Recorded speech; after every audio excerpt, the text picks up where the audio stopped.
Today, we are diving into a really wild idea from the psychoanalyst Jacques Lacan. I mean, this is one that totally flipped the script on how we think about our symptoms. It comes from his later work, specifically his big Seminar 23, and it's a concept he called the Sinthome. But okay, before we get into all the theory, let's start with a question for you. Seriously, what is it that holds your world together? What's that invisible glue, that central anchor that keeps your sense of self, your reality, everything from just, falling apart? For Lacan, the answer was, well, it wasn't simple. He pictured our entire psychic reality as a knot. And not just any old knot, but a very specific and kind of strange one. He used this thing called a Borromean knot to show us what he meant. Now, look at how these three rings are looped together. They're not like a chain, one linked to the next. No, they're held in this incredibly delicate balance, where if you cut any one of them, the other two just immediately fall apart. And that right there, that's Lacan's big idea. Our psychological reality is fragile. Everything depends on everything else. So what are these three rings? Lacan called them the registers. First, you've got the real. And no, this isn't reality like paying your bills. Think of it as the raw, chaotic stuff of existence that we just can't put into words. It's trauma, it's pure being. Then there's the symbolic. This is the world of language, rules, laws, basically how we structure everything with words. And finally, you have the imaginary. This is all about images, your ego, your sense of who you are when you look in the mirror. For Lacan, your mind is just this constant juggling act between these three. So what keeps these rings from just flying apart? Well, in his earlier work, Lacan argued that for most people, the anchor is something he called the name of the father. Now hold on, this has nothing to do with your actual dad. It's about the symbolic function of law and authority, the thing that gives our shared world a sense of consistency, knitting it all together. But what if that anchor isn't there? What if there's a mistake? A lapsus, as he'd say, in how your psyche was knotted together in the first place. This is where Lacan's theory gets really interesting. And to explain it, he turns to one of the most famous writers of all time. And this is where James Joyce walks onto the stage.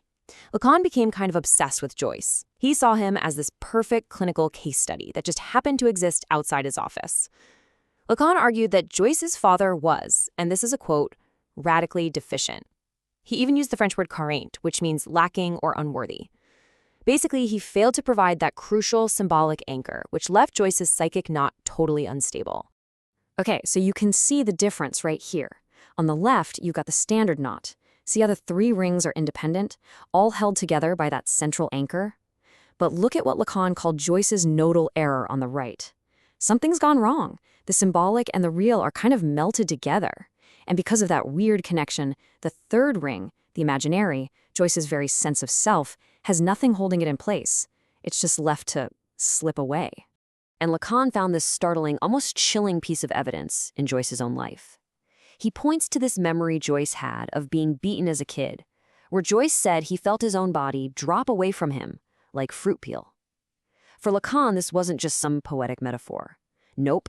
It was a literal description of a structural failure.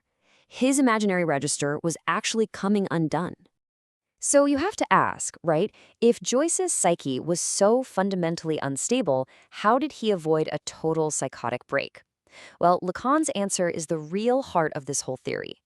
Joyce didn't have the normal solution, so he invented his own. You could almost say he became his own solution. And to give this unique solution a name, Lacan went back to an old French spelling of the word symptom, the synthome. So think of the synthome as a fourth ring. It's an artifice you make yourself, a kind of creative DIY repair job that you invent to tie your reality back together. And what's key here is that it doesn't fix the original flaw, it just finds a clever new way to work around it. For Joyce, this fourth ring, his synthome, was his art. And it's just fascinating how Lacan breaks it down. First, through his writing, Joyce literally made a name for himself, creating the symbolic authority that his father never gave him. It's like building your own pillar when you were never given one. Second, his novels became a kind of prosthetic ego, right? An external, solid structure that could hold his fragile sense of self together whenever it started to slip.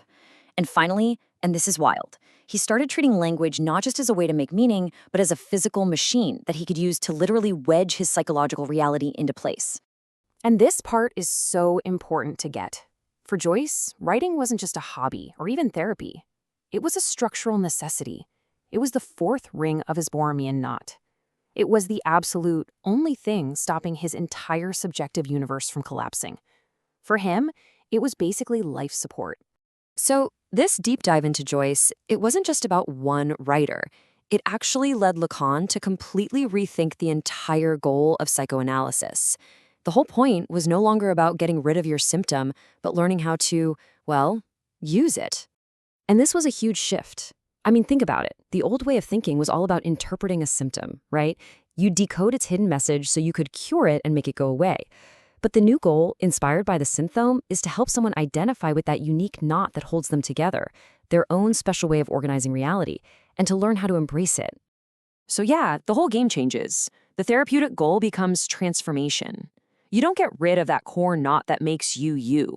Instead, you change your relationship to it. You go from being unconsciously controlled by your symptom to consciously wielding it. Lacan described Joyce as a man of savoir-faire. It's a French term that basically means know-how.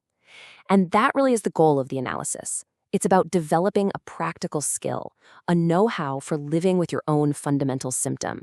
It's about learning how to do with that unique part of you and turning it from something that causes you pain into your own unique way of getting through the world.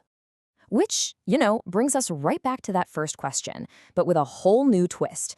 Because the Sinthome isn't just for some famous writer. Lacan thought we all have our own unique way of knotting our reality. So the final question isn't just what holds you together, but what is that singular, maybe even strange know-how that you've invented to make it all work?